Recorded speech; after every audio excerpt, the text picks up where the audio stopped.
All right. Good evening. Good evening. This is Jamie Green with Unmuted Destiny with Jamie Green and A Mother's Cry. And I am really excited tonight. And I have one of my sister friends, not just somebody that I know through social media, but a person who's become a real sister to me and a real friend. I don't have a bio in front of me for Kathy, even though I was supposed to.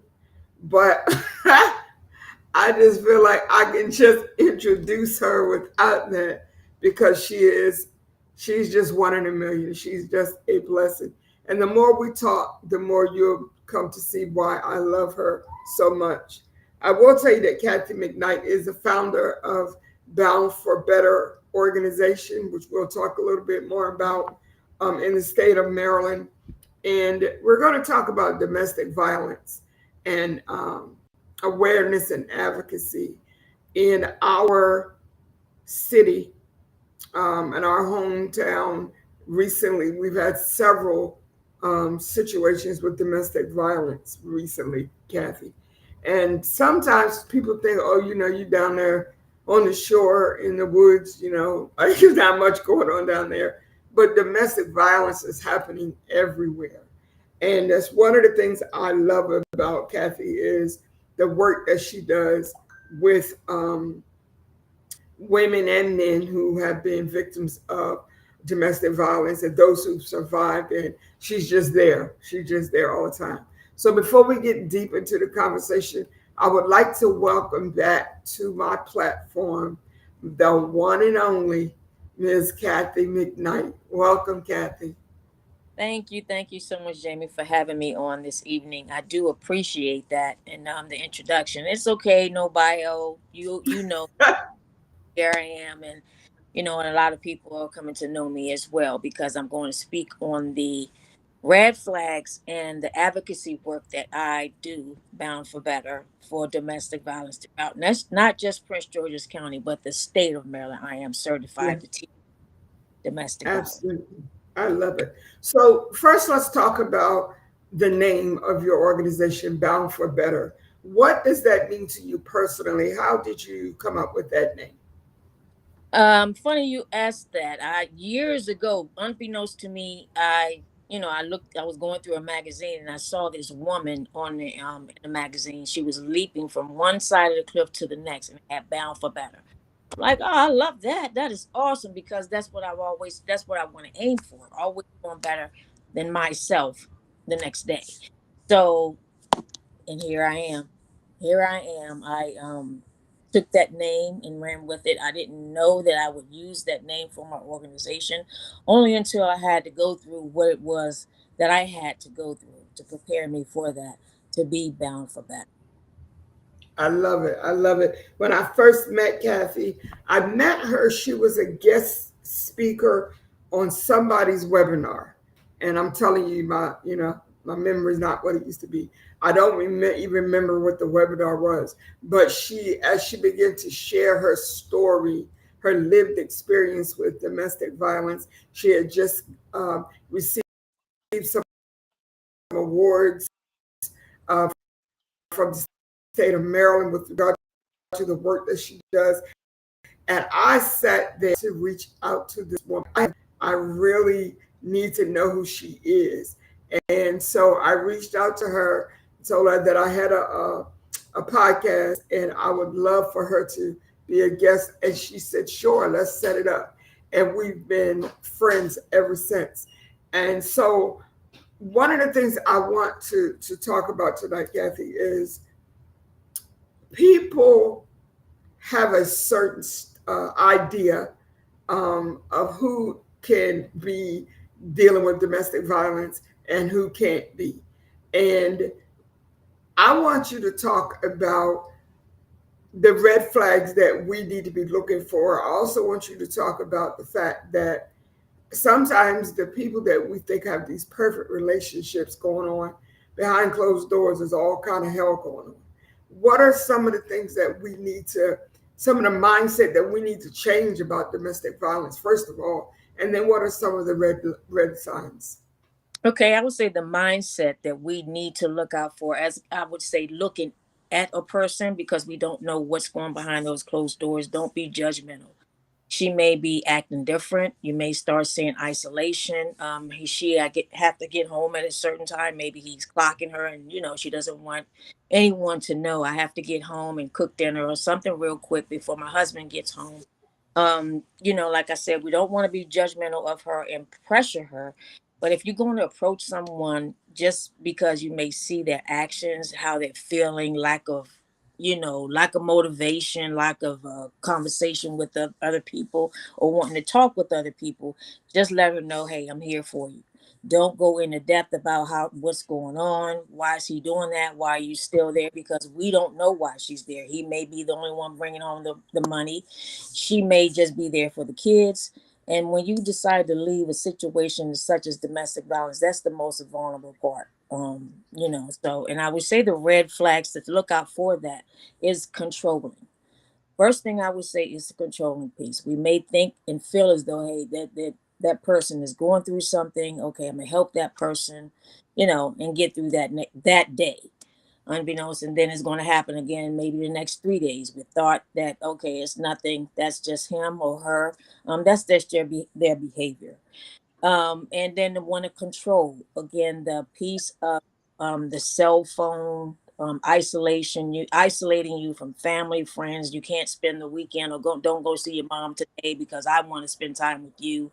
Why are you why are you always hanging out with your girlfriends when you and I need to be together or something like that? So you want to those are some things that I in the very beginning I noticed, but I ignored them. I'm like, no, that's not happening. I'm not paying that any attention as far as the controlling piece in my trying to control my phone. Broke a couple of phones that he did, just so I won't get any contact or receive any phone calls from anyone, and I couldn't make anything. So but like the next day I was glad to go into work, but still just hurt, alone, felt alone. So it is a alone feeling, but that's why I say you never want to judge anyone in that situation because at the same time, you don't know why they're staying, but we want to make sure that they are trying to get away safely. Absolutely. And like you said, there are barriers, there are reasons. It's easy for people on the outside to say, oh my God, why didn't she leave? Or why didn't she just walk away? And it's not always easy to just pack a suitcase and leave.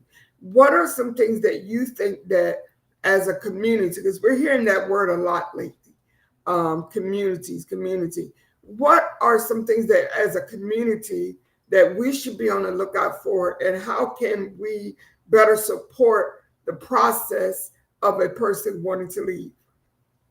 Um, don't turn your back on him or her. I do know people say it's not my problem. I'm not getting involved. A lot of Yeah, people involved in domestic violence situations because the person may harm them. But at the end of the day, we trying to put it out there to bring that awareness. You see something, you say something. yeah, Uh, don't know what's going on in that house. You can just be there if she want to talk. She may just want to start off a casual conversation. Just listen. We don't know where she's leading with that. yeah. Let her there for you, and it may be like something, a code word or something, if she chooses, or you may choose to ask. You know, and then I do know if your living room light is on, I notice it off. When I know it should be on, or you're there and it's keep going off and on, something's wrong. You want to pay attention to situations, even details like that. Her demeanor, her words, maybe her conversations are very minimum. Just be there. That's all. I can't say that enough, Jamie, to just be there because you find that a lot where people just slam the door. That's not my problem. I don't care. I'm not saying Right. anything people, that may have lost their lives because they stepped in to support that woman. And then, or even she may say, no, mind your business. I got that. She's just saying that because she knows she have to go back home with this person. Right. Right. You're stepping in it. That's all well and good, but call the police. Still say something because that's you. You could be saving a life. You actually Absolutely. And you know what else I found out when I worked in the school system? A lot of times, little kids, they don't really have any filter, so they're not trying to like be secretive or whatever. They just say what they have to say.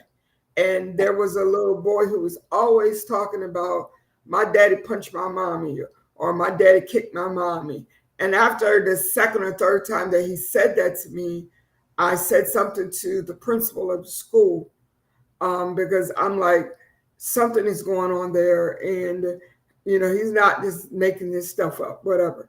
And so they did an investigation, found out there was a really bad situation with domestic violence going on, and then they kept procrastinating about what they were going to do, and then the woman ended up being murdered by her spouse. And for years I carried that some level of guilt because I felt like even though I repeated what the little boy told me, I wondered, was there something more I could have done?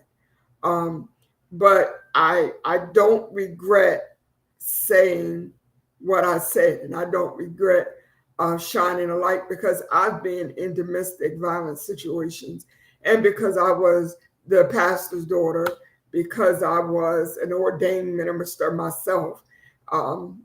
Nobody would even imagine that what was going on behind closed doors, and because of those things, I was ashamed to talk about it because in my position, like I should not be in a situation like that. But then we hear stories all the time about people in leadership roles, even in the church, that are murdered as a result of domestic violence. So we have to absolutely speak out. When you see something, say something.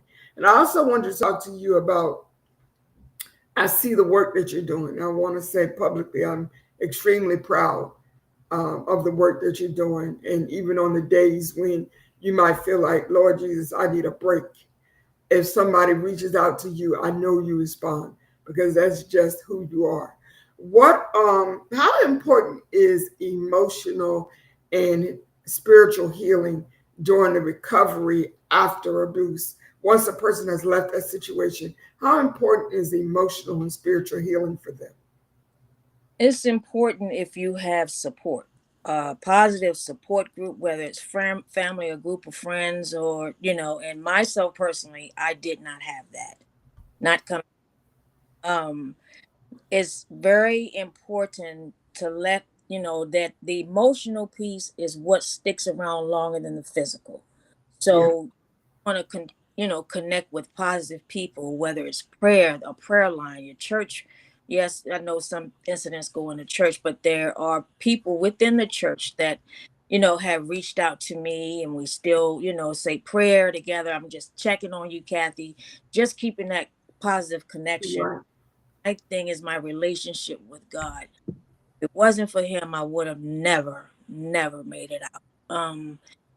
So I noticed I was on my emotional, mentally a wreck anyway. So I'm like, I basically had to get myself back on track. Like I said, through prayer and the people that I was surrounded myself with that's positive. And I had therapy, which am back in therapy now. But I had therapy just to help me get through the emotional piece on a daily. I didn't feel like I was good enough for myself. Always hearing that, and the spiritual piece, I felt like God didn't listen or wasn't listening to me as I was going through it.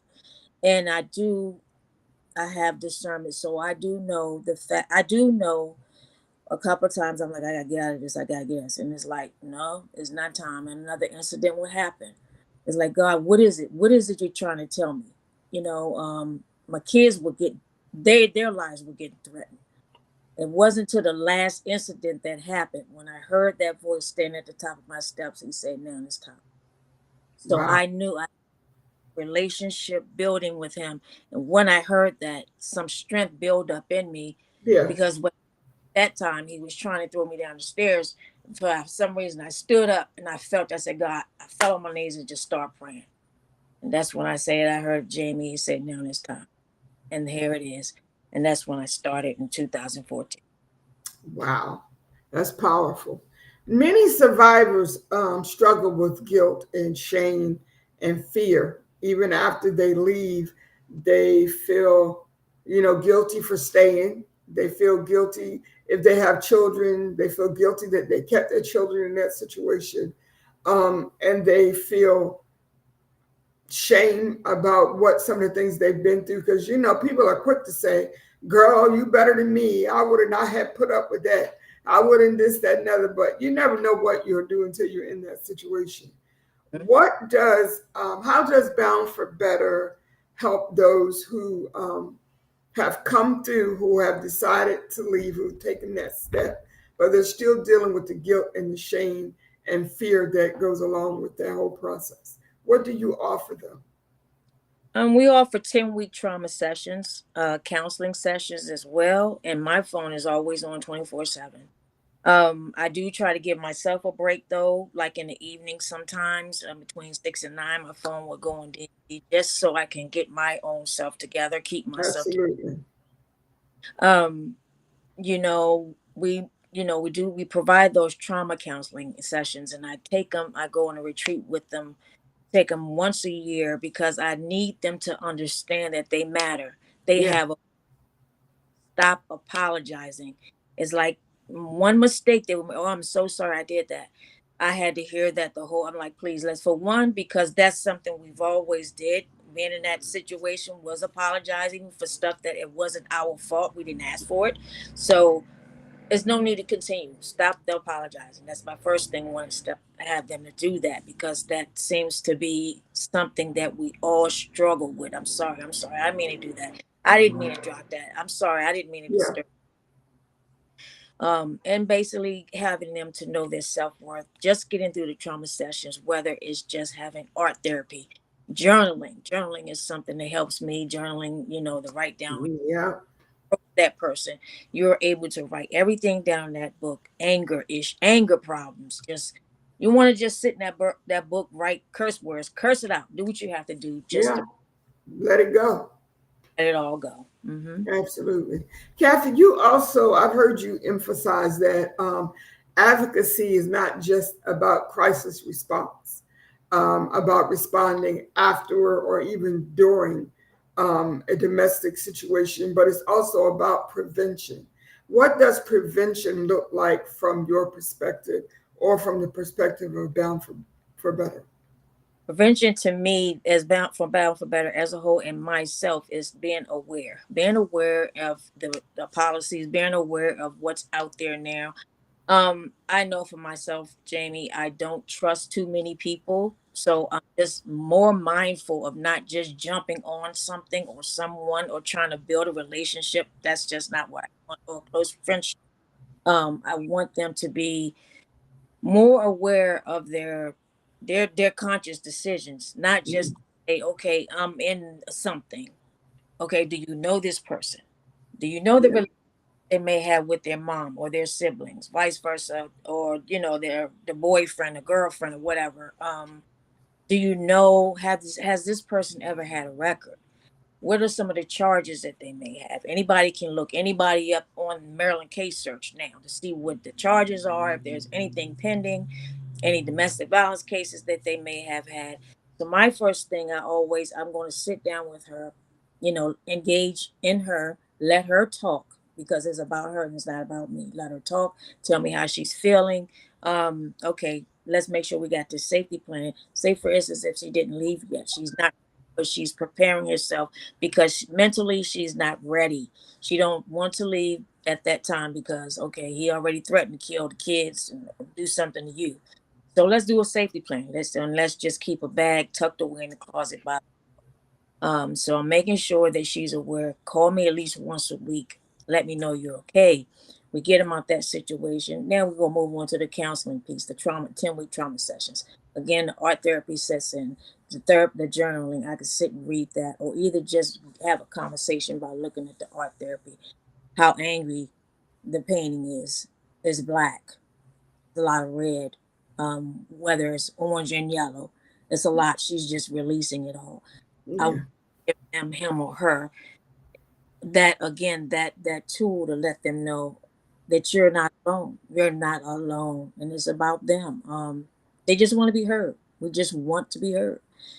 Yeah. So, and at the end of the day, it's like you got to be out there to support, because the judicial system, as we know, is not that supportive on certain things, and provide a lot of resources as well, or even to the point where they want to grant a protective order because you got to show so much Yeah, material, a statement of charges or proof that's probable cause that you're able to, get this protective order. And it shouldn't even have to be. I shouldn't have pictures of this hanging off, or, you know, all these black eyes and cuts and on my neck and everything, yeah. just to Hospital visits. absolutely. Yeah. And and my sons tease me because I am a true crime addict and have been for years. My youngest son, sometimes when he's leaving and I'm like, be safe, be careful, call me. And he's like, Mom, if you if you stop watching the investigation Discovery Channel 24 hours a day, you wouldn't be so paranoid every time somebody leave the house.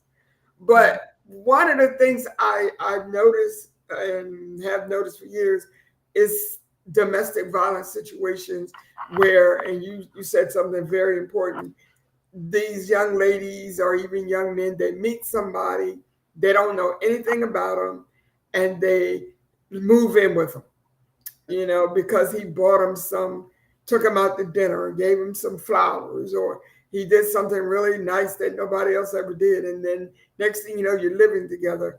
Then you start seeing oh no, I don't think we should go out tonight. Let's do something, just the two of us. Next thing you know, it's been months since you've seen your family and your friends. And then you find out in the aftermath that he's had a history of this kind of behavior, that he's like beat up God knows how many women. So that's why we need to take time to get to know people. And I just was thinking about also community and collaboration. One of the things I want to publicly say about Kathy McKnight, I have not, I've seen Kathy once in my life. She came across the bridge to a luncheon that we were having. But Kathy is one of the few people, right? There's probably four people that I could call anytime, day or night, and say, I got an issue and can you help me? Even with the mother's cry. The last couple of years, and people probably don't know this because why would they know it? But the last couple of years, or not last year, but I wanted to adopt a family for a mother's cry to help with Christmas. And we weren't getting any donations. Nobody was giving not a dime. And I told Kathy that my heart was hurt because I wanted to do something special for these kids. She said, give me a list of what you want for those kids. And she didn't ask me to say this, so she's probably wanting me to be quiet. But because some people don't like to for you to spotlight stuff that they do. But she said, get the kids' names, give me names of some things that they want, their sizes and all of that. Bound for Better will send you something that you can send to them on the behalf of Mother's Cry.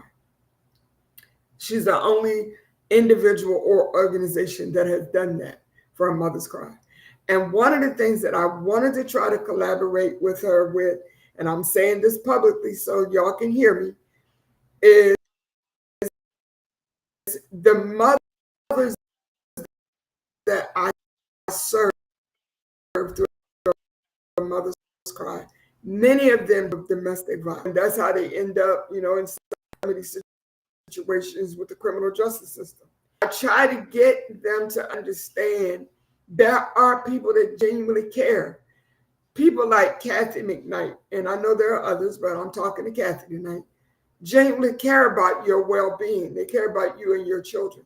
And I've asked multiple times for any of the mothers that I work with, if you are in a situation and you need some advice, you need some help, you need some assistance, I know somebody that you can talk to. But I haven't had anybody respond to that. So maybe after tonight, I will get some responses from some of the young women that I know are in domestic violence situations and struggling. You don't have to do that. There is somebody, there are people that really want to help you. In my opinion, That's what community and collaboration is about. Not just everybody getting together, sitting around, drinking coffee and eating and talking, but serving the community, meeting the needs of the community. How do you feel about what I just said, Kathy? Aside from the fact that you probably want to beat me up for putting you on the spot. Yes, because I was not expecting that. But I was happy that I is did you mention that because Christmas is next month and we are in the process going to be adopting a family. So and no one hasn't reached out to me yet, but nevertheless we're working on Thanksgiving items and stuff now. But yes, we will be adopting a family. Um I would say I was born. I know, I'm a person that loves to see people happy. It takes a lot. Once I can go, or I can go from 0 to 1,000 really quick. I've learned to be patient.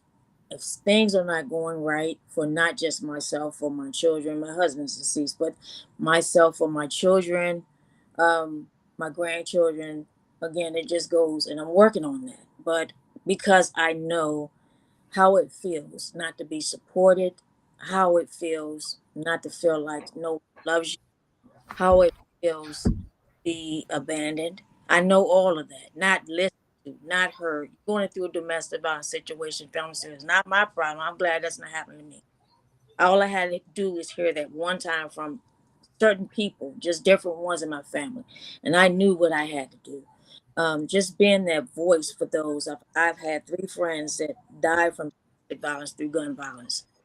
So just having, and then not getting support through the court system and everything, so it doesn't bother me. If I say I'm going to do something, I'm a woman about my word because I'm expecting the same thing back in return from others. Because it's not, at the end of the day, your word is your bond, and that's something I live on. I've always lived Yeah, uh, and just being genuine about my word because again, domestic violence is something that is shunned under the rug. People don't look at it like I said, it's not their problem. The person that's going through it reaching out some type of way, but you don't want to say anything because you're embarrassed because hey, that shouldn't happen to me. That wasn't supposed to happen to me, or they're gonna look at me some type.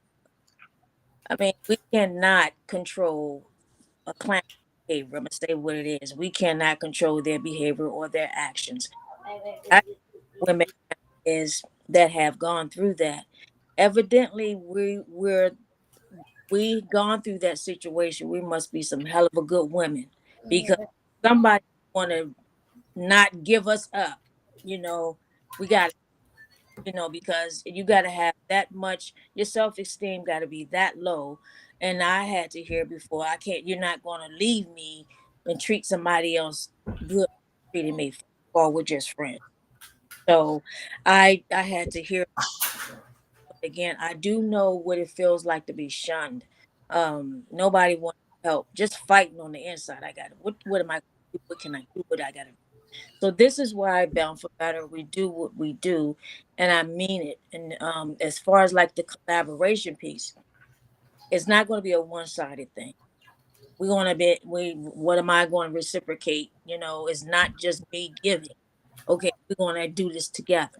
If yeah, I can, you can do. If you can do, you can't. I can. I got you. Like I said, I'm gonna be a person about my word because that means a lot. I can't call her because she told me she's gonna do it. She's gonna do.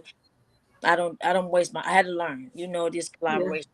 People are just so caught domestic violence stuff, their resources and stuff, and don't want to share it. They don't. Right. So I learned over the years now, within the last year or two, God's been telling me that not for you. That collaboration is not gonna work, and people have been showing me. I'm like, okay, I see you now. Yeah, So yeah. cut back with those people. So I'm about my word, but yeah, anything, and you already know too for yourself, and that's something I to the day is I'm going to be a woman about my word. And if Absolutely, absolutely. And that's one of the things I notice about our community, our people, is, too much, there's too much gatekeeping. Like, you think you have something that can help the community, but you just want to keep it to yourself. That's crazy to me Yeah. because if it's about us, then it should be about us. Why would you say, well, I know something that could help somebody, but I'm not going to share it? I'm just because it's selfish to me because you Mm-hmm. never know when you're going to be in a situation and you need some help. So that's one of the many things that I love about Kathy McKnight and Bound for Better because I've never reached out to her for anything that she didn't respond, even if she said, give me a minute and I'll get back to you. And so that's what the community is about. What does healing look like to you, Kathy, after you've worked with someone who is a survivor of domestic violence and she has begun to reclaim her power? How do you know that she's working toward healing? I hear you talk about the retreat that you all do every year down in Ocean City. And I want to say it hurts my feelings that you ride past Salisbury to get to Ocean City and you don't stop and pick me up, but that's okay. I'm just playing. Okay. I'm just playing.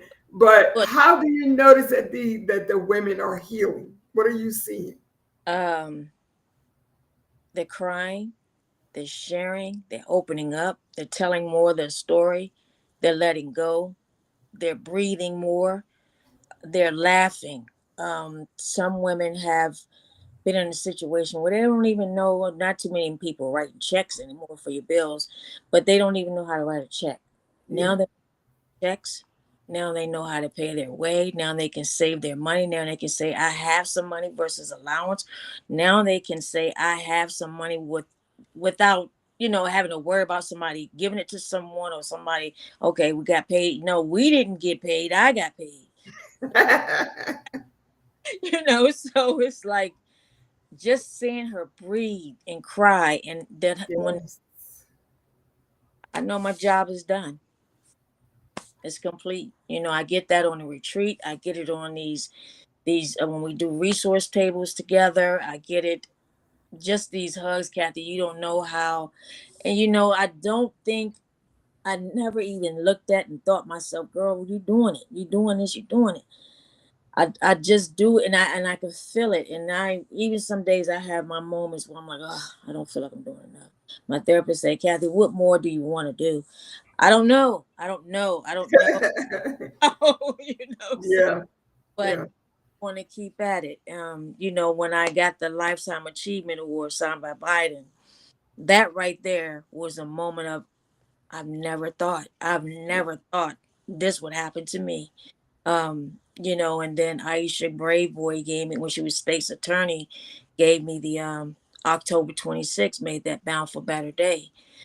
Just stuff like that. And Yeah. just support from family or anything like that going through my situation, it just makes me feel good. And I can remember my counselor was telling me back then, Kathy, why would you want to start something if you haven't even healed yourself? I said, don't interrupt me. This is my way of healing. This is my. Absolutely. Absolutely.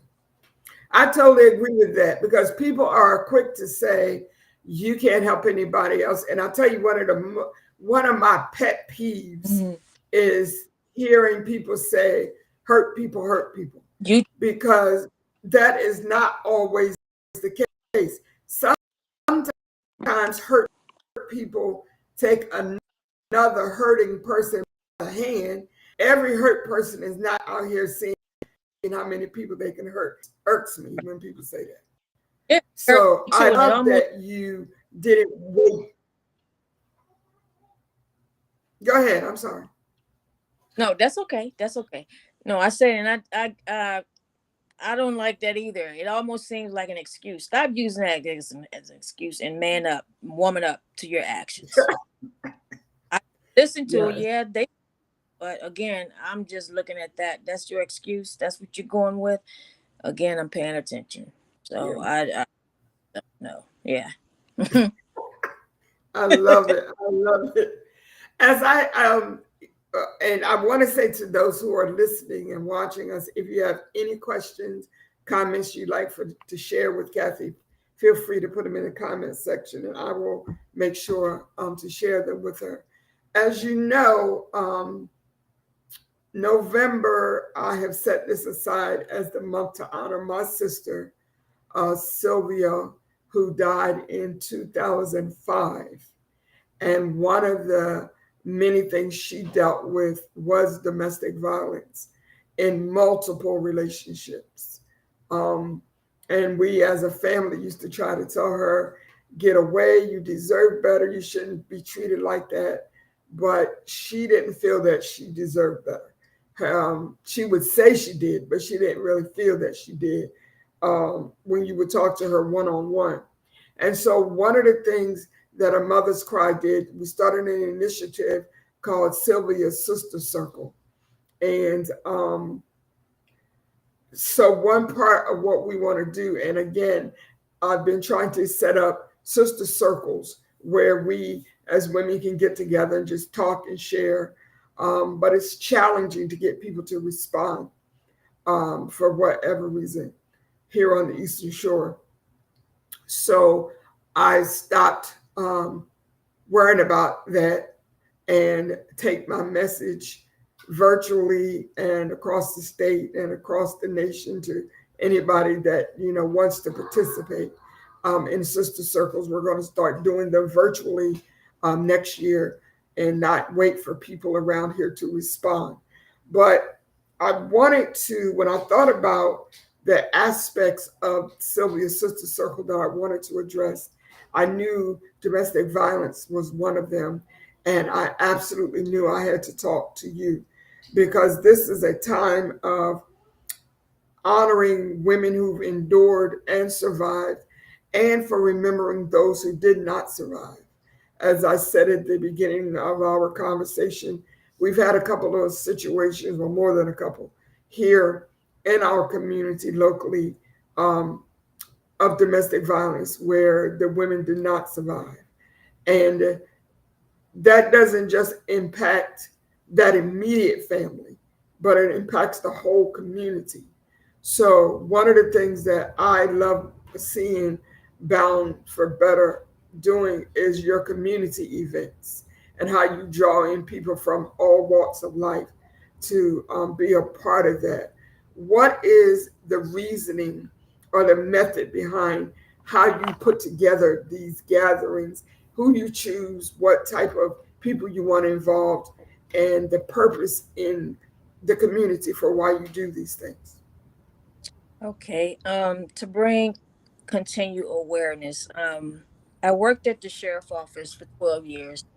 Well, I handled warrants there, but I worked there for 12 years, so I kept my relationship with the now sheriff, John Carter. He's a sheriff now, and we've all worked together so good. So I've always tried to bring him in, because he's more aware. His and the deputies also now too are more aware of the statistics out here on domestic violence.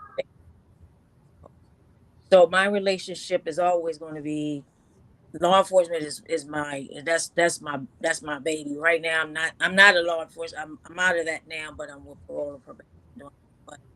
But I have a relationship and a partnership with the sheriff office and the Prince George's County Police where they can go out on calls and call, and they may need the survivor and her child or children to go into the hotel for a temporary stay. So I try to reach out to not just survivors, but other organizations that have resources on domestic violence and sexual assault to let everybody know, okay, it's not just me. It's just not Bound for Better that's out here, but there are other resources out here.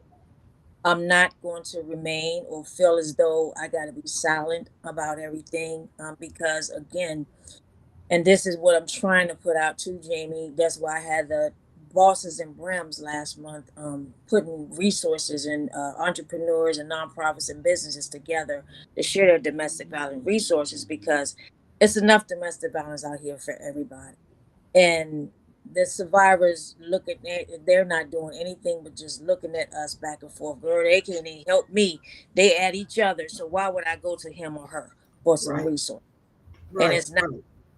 My thing is I want to keep that connection, bring positive to it. So I reach out to county officials, keep the relationship with Chief Nader, Sheriff Carter, and like I said, with the PG hospital, with the DVSAC, Domestic Violence Sexual Assault Center, just to make sure to let them know, hey, I'm available, because at the end of the day, you want to make sure if anything can happen. I can be here at home cooking, my phone will ring. The DVSAC, the hospital, yeah, finish a great kid. Do you have? And we'll try to get with the hotel and we can do something. I just want to make sure that people know that, okay, I can still call her. She's available. She has something, or she can go ahead and talk to this young lady. We're always getting clothes, partnered with one of the corporals at the county police, where we have like a clothes closet at 3 district police stations. So we're getting clothes. We keep getting clothes, all these toiletries and stuff. It's all a blessing. And I'm like, get rid of it. Let's just get rid of it. I don't need to hover it, but I want to make sure people know that I do have it. Like I mentioned, you kid socks, children underwear, anything we get, just we're constantly. I love that. I love that.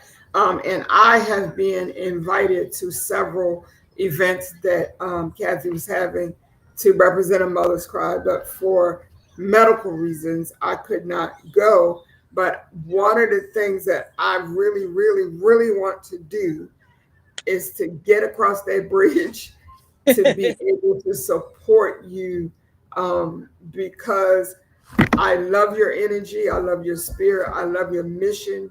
I love your commitment to helping. And I just want to be connected to people who have a vision and are not selfish with their vision, right? So, some kind of way or another, I'm going to get across that bridge to see you soon. Um, Happen. with all, I'm sorry, go ahead. We're gonna make it happen. This year is almost over, so we're definitely gonna make it happen next year. We're gonna Yes, do it. ma'am. Yes, ma'am. All right. So I don't have any questions, but I want to close out with this. Bound for Better is about moving women forward, right? First of all, acknowledging where you are, not pretending that you're not where you are, that you don't need help, but acknowledging that, and then allowing us to help you to move forward to the next place where we know you are predestined to be. How can we, the listeners and those who will be listening in replay, connect with Bound for Better? What is your website, email, or anything that you want to share, your social medias or whatever, so that people can reach out to you if they need to? Sure. My email address is bound for better, and everything is spelled out FOR, not the letter four. Number four, I'm sorry, is bound for FOR better at yahoo.com. My website is www.bound4forbetter.net. Phone is 240-601-4517. And if I don't answer, I'm not available. Please, please, please, anybody that need any assistance, need to talk anything, please leave me a message and I will return your call. I love it. I love it. So, Kathy, what is your main goal? What is your main? Right now I'm working on something. Um, I'm getting ready to meet the sheriff to work on something for the community. So I'm not going to share too much, Jamie, but I'll get you on that. And and at the same time working on a safe house, because there's one safe house in Georgia County for domestic survivors with 26 beds. So I Wow, will be working on that. I You love know, it. Yeah, job, making sure we need to fly and everything. So yeah, I'm on. I'm getting prepared and lining stuff up for that now. awesome. I love that because it's easy for people to tell people they need to leave, but we got to make sure they have somewhere safe to go once they leave. So I love that. All right, Miss Kathy, I'm going to let you go. Knowing you, you've had a busy day, um, but I appreciate you taking the time to come and talk with me. I'm thinking about, as I said, my sister Sylvia, and I just wish that she and others that I know um, had taken the opportunity to realize that they deserved better, that they were queens and they deserved to be treated as queens. And so I have made it my mission that I'm going to do all I can in her honor and in her memory to remind my sisters and daughters and whoever that you deserve to be loved, you deserve to be treated with love, and you are not anybody's property other than God. And so, again, I thank you for joining me. Is there anything, any final advice that you would like to give to our listeners before we go? I just want to, this goes out for man, woman, know your worth, know you matter. You're no one's punching bag. You are here for a purpose. Utilize it. And no, don't let anyone take that away from you. You're not here for that. Yes, ma'am. I love that. Okay, hold on. I think I have a couple of questions. All right. They're just saying that they love everything about this conversation and that you really bless them and open their eyes. Thank you. Thank you. Yeah, And that goes to anyone that's going through it. Please, you're not alone. Let them know, Jamie, right. they're not. Um, my number, like I said, give me a call. And I'm certified not to just teach in Prince George's County, but throughout the state. I have to recertify every 2 years, so Yes, I can. ma'am. Well, I have to get you to come back across that bridge. I am, as I hate the Bay Bridge, but I know it. I know it. I'll be over I there. know it. But we'll work something out. We have to get together. All right, Miss Kathy, I love you. I appreciate you more than I know how to say. And Thank you. I will be in touch with you very soon. Thank you so much. Love you too, and you take care. Okay. All right. Yeah. Okay. Bye bye. Good night.